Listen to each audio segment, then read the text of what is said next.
Break के बाद आपका खैर मकदम है। यूथ कांग्रेस की तरफ से जम्मू में एहतजाजी मुजाहिरे किए गए। यूथ कांग्रेस के कारकुन और लीडरान जम्मू कश्मीर को दोबारा रियासत का दर्जा देने की मांग कर रहे थे। एहतजाजियों ने प्रेस क्लब जम्मू से एहतजाजी रैली निकालने की कोशिश की, ताहम पुलिस ने उन्हें आगे जाने से रोका। यूथ कांग्रेस के कारकुनों ने इल्जाम लगाया कि भारतीय जनता पार्टी अपने सियासी मकासद के हुसूल के लिए जम्मू कश्मीर के मसले को इस्तेमाल कर रही है। एहतजाजियों का कहना है कि मरकजी सरकार को यहाँ के लोगों की उमंगों का ध्यान रखकर जम्मू कश्मीर को जल्द रियासत का दर्जा दोबारा बहाल करने के अहकामात सादिर करने चाहिए। संघर्ष करके बहुत बलिदान देकर एक राज्य बनता है, एक स्टेट बनती है। चाहे गोवा की एग्जांपल लो, छत्तीसगढ़ की एग्जांपल लो, तेलंगाना की एग्जांपल लो, इतना लोगों ने अपने बलिदान देके एक स्टेट बनी और हमारे जम्मू कश्मीर ने बनी बनाई स्टेट को यूटी का दर्जा दे दिया। और जब ये परेशानी आएंगी यूटी की बनने के बाद, चाहे बिजली का बिल 3 गुना महंगा हो जाएगा, जम्मू कश्मीर के लोगों को प्रॉपर्टी टैक्स देना पड़ेगा, टोल का बोझ यहाँ पे है, तो ये सब बोझ हमें नहीं चाहिए, हमें यूटी नहीं चाहिए। हमारी मांग है जम्मू कश्मीर को स्टेट का दर्जा वापस दो, जम्मू कश्मीर को अपना इज्जत स्वाभिमान वापस। National students union of India की तरफ से आज जम्मू में एहतजाजी मुजाहिरे किए गए। यूनियन के बैनर तले एहतजाज कर रहे ये तालिब इल्म इंटरनेट खिदमात की लगातार मौतली के खिलाफ एहतजाज कर रहे थे। उन्होंने जल्द से जल्द इंटरनेट खिदमात बहाल करने का सरकार से मुतालबा किया है। उनका कहना है कि गुज़िश्ता 100 रोज से इंटरनेट खिदमात बंद रहने की वजह से लोगों, खास तौर पर तलबा को दिक्कतों का सामना करना पड़ रहा है। उनका कहना है कि उन्हें पढ़ाई के दौरान दरकार मालूमात ऑनलाइन दस्तियाब नहीं हो पा रही है, जिसकी वजह से वो मुल्क के दीगर तलबा के साथ मुकाबला करने में पीछे रह जाते हैं। जो स्टूडेंट जो मेरी तरह गरीब परिवार से आता है वो ब्रॉडबैंड नहीं इस्तेमाल कर सकता। यहाँ पे बीएसएनएल आपको ब्रॉडबैंड कनेक्शन नहीं दे रही, वो ऑनलाइन स्टडी कहाँ से करेगा? जम्मू कश्मीर में ऑनलाइन कोचिंग बंद है, ऑनलाइन स्टडी बंद है, ऑनलाइन हम कोई फॉर्म नहीं भर सकते। आज जम्मू कश्मीर के स्टूडेंट, बहुत से एनआईटीटी के स्टूडेंट हैं जो अपना फॉर्म ही नहीं भर पाए। लेकिन इन सब का लेह में एनवाई के लेह की जानिब से यौम तासीस और यौम अतफाल मनाया गया। इस सिलसिले में तकरीब केंद्रीय विद्यालय के इश्तराक से मुनक्किद की गई। इस मौके पर स्कूली तलबा ने कई रंगारंग प्रोग्राम पेश किए। एनवाईके के डिस्ट्रिक्ट कोऑर्डिनेटर तजमुल आरा ने इस मौके पर खिताब किया।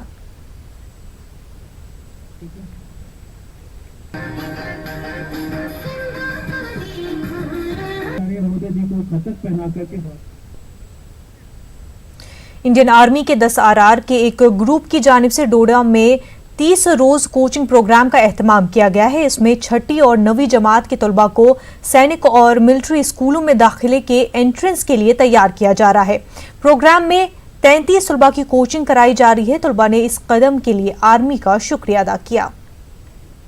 एंट्रेंस देने का सर मौका दे रहे हैं सर, आज तक ऐसा नहीं होता। और सर हमें यहाँ 30 डेज़ का कोर्स कराया जाएगा और उसके बाद सर हमें सैनिक स्कूल या आरएमएस राष्ट्रीय मिलिट्री स्कूल किसी भी स्कूल में जाने का मौका दिया जाएगा। सर हम इसलिए इंडियन आर्मी को सर थैंक्स कहते हैं। जहाँ पे हमें मतलब कोचिंग दी जाएगी कि हम मिलिट्री स्कूल के लिए अपना अच्छा प्रिपेरेंस दे सकें। और ये हमारे लिए बहुत ही अच्छी बात है कि हमें इस तरह से कोचिंग दी जा रही है कि हम गाँव के बच्चे, हमने कभी इधर देखा नहीं और कभी गाँव से हम बाहर आए नहीं, पर ये इतनी अब हमें जो ये आर्मी वाले हैं ये हमारी इतनी मदद कर रहे हैं और हमें इतनी अच्छी कोचिंग दे रहे हैं। और अभी जैसे हमें टेस्ट, रेगुलर टेस्ट होंगे, उसके बाद हमें अच्छी कोचिंग दी जाएगी जिससे कि हम एग्ज़ाम को पास कर सकें। बहुत खुशी की बात होगी कि इन टीचर्स की और बच्चों की मेहनत सफल हुई है। टोटल स्टूडेंट्स 33 स्टूडेंट्स जो हमने सेलेक्ट किए हैं, जिन बच्चों के हमने फॉर्म भराने में मदद की थी इन बच्चों की, और 33 किड्स हैं जिनका हम एडमिशन कराने की कोशिश कर रहे हैं। डोडा शहर के बच्चे हों, इसी के साथ में जो रिमोट एरियाज़ के बच्चे हैं जिनको वहाँ पे पढ़ाई की सुविधा नहीं मिल सकती है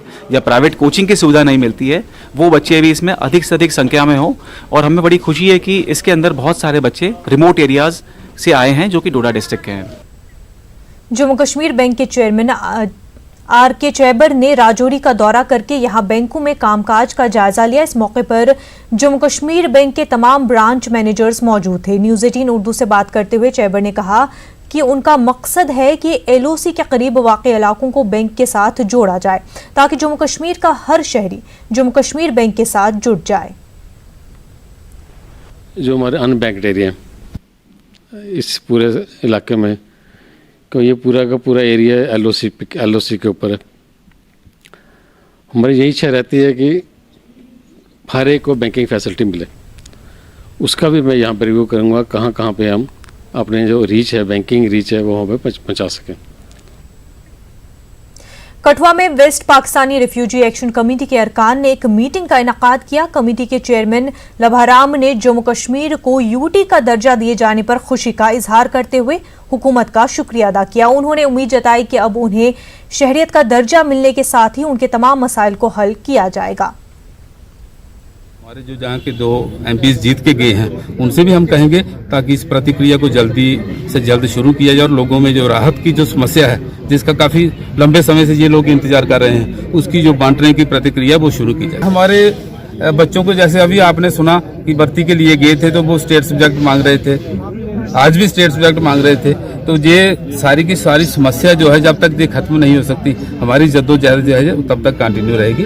तो हम पिछले 70 सालों से संघर्ष कर रहे हैं। आज हमें नागरिकता तो मिली है, लेकिन जो 70 सालों से डिस्क्रिमिनेशन हमारे साथ थी, चाहे वो एजुकेशन में थी, चाहे वो नौकरियों में थी, जितने भी मसले थे वो सारा का सारा मसला जो है वो बैठ के और बातचीत करके और प्रोटेस्ट करके ही हल।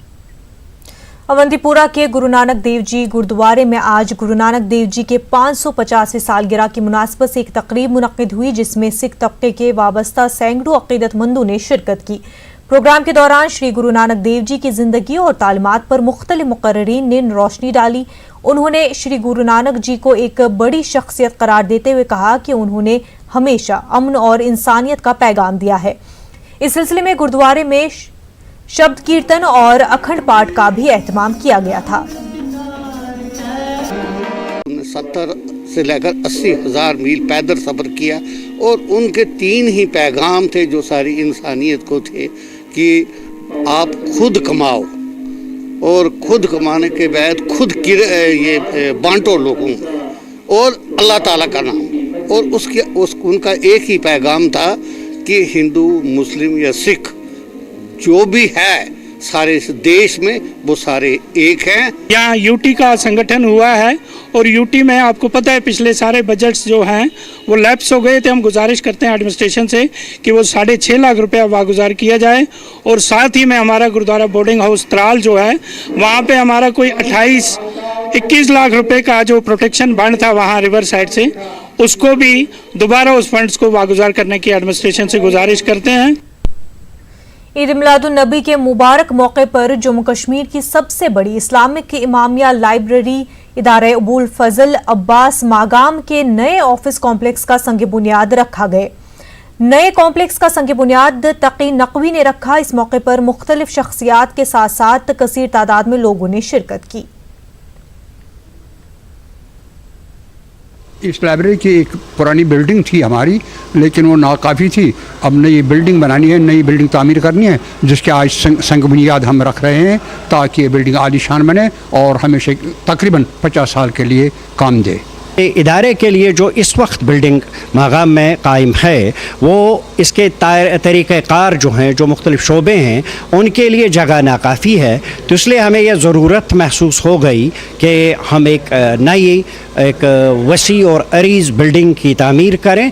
अहम और मुबारक दिन में एक और अहम और मुबारक कदम मागाम के अफराद ने, ख़ासकर इदारे अबुल फजल अब्बास ने उठाया कि इस नई इमारत की संग बुनियाद रखी गई। हालिया बर्फबारी से मेवा सनत को शदीद नुकसान पहुंचा है। बडगाम में सेब और बादाम के बागात में भी काफ़ी तबाही हुई है। डीसी बडगाम तारिक हुसैन गनाई ने न्यूज़ 18 से बात करते हुए कहा कि महकमे की टीमें फील्ड पर हैं और नुकसानात का तखमीना लगाने के बाद मुतासरीन को मुआवजा दिया जाएगा। तक जो रिपोर्ट्स हमें मुख्तलिफ जगहों से मौसूल हुए हैं उसके लिहाज से 4 जगहें ऐसी हैं, 4 स्कूल ऐसे हैं जहां नुकसान हुआ है।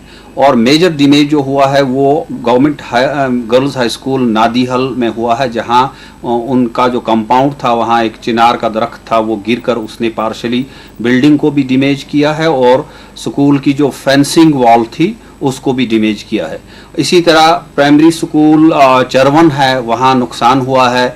गुंडी कैसर एक और स्कूल है हमारा, वहाँ भी नुकसान हुआ है। एक पॉपुलर का दरख्त बिल्डिंग पे गिर गया है और पार्शियली वहाँ भी बिल्डिंग डैमेज हुई है। और साथ में एक चकी मातृगाम यहाँ हमारे नज़दीक ही बाणीपोरा के नज़दीक ही एक मिडिल स्कूल है वहाँ, जिसमें एक प्रोटेक्शन वाल कंपाउंड के आगे एक प्रोटेक्शन वाल थी और वो प्रोटेक्शन वाल जो है वो खिसक गई है और प्रोटेक्शन वाल डैमेज।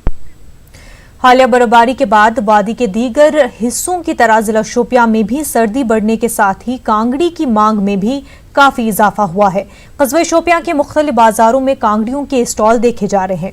बर्फबारी के बाद पहाड़ी जिला शोपियां में दर्जे हरारत में काफी कमी वाक़ई हुई है, जिसके बाद गर्मी देने वाली चीजों की मांग बढ़ गई है। बर्फबारी के बाद शोपियां में भी बिजली कटौती में काफी इजाफा हुआ है, जिसके सबब रिवायती कांगड़ी का ही ज्यादा इस्तेमाल होता है। बर्फबारी पहले ही हुई है, जिसकी वजह से काफ़ी सर्दी महसूस होती है। बर्फबारी में जो इलेक्ट्रिसिटी है, पावर गैजेट्स है, वो सब कुछ ठप रहती है। इसलिए हम फायर पॉट का यूज़ करते हैं, जिसे हम उर्दू या कश्मीरी में कांगड़ी बोलते हैं, जो हमारी सदियों से रिवायत चली आ रही है। और एक ज़माने में वो हमें 80 रुपये में मिलती है, लेकिन आज जब हम बाज़ार जाते हैं तो वही कांगड़ी हमें 300 या 400 रुपये में मिलती है। हालिया बर्फबारी से मेवा सनत को शदीद नुकसान पहुंचा है। बड़गाम में सेब और बादाम के बागात में भी काफ़ी तबाही हुई है। डीसी बड़गाम तारिक हुसैन गनाई ने न्यूज़ 18 से बात करते हुए कहा कि महकमे की टीमें फील्ड पर हैं और नुकसानात का तखमीना लगाने के बाद मुतासरीन को मुआवजा दिया जाएगा। मेजर जो हमें नुकसान हुआ है वो एक तो हॉर्टिकल्चर में हुआ है और कुछ मकानात पार्शली और फुली डैमेज जो उसकी रिपोर्ट्स हमें आ रही हैं, और तीसरा जो है कि 2 लोग अपनी जान गंवा चुके हैं। तो हम असेसमेंट कर रहे हैं, जो भी सरकार की तरफ से जितना भी मुमकिन हो सकता है हम असिस्ट करेंगे, क्योंकि सरकार की तरफ से भी इंस्ट्रक्शंस है, चाहे वो चीफ सेक्रेटरी साहब की तरफ से या एलजी साहब की तरफ से है। इंस्ट्रक्शंस क्लियर है कि हमें इमदाद फौरी तौर पर लोगों तक पहुंचानी है, और मैं आपसे वादा करता हूं कि ये इमदाद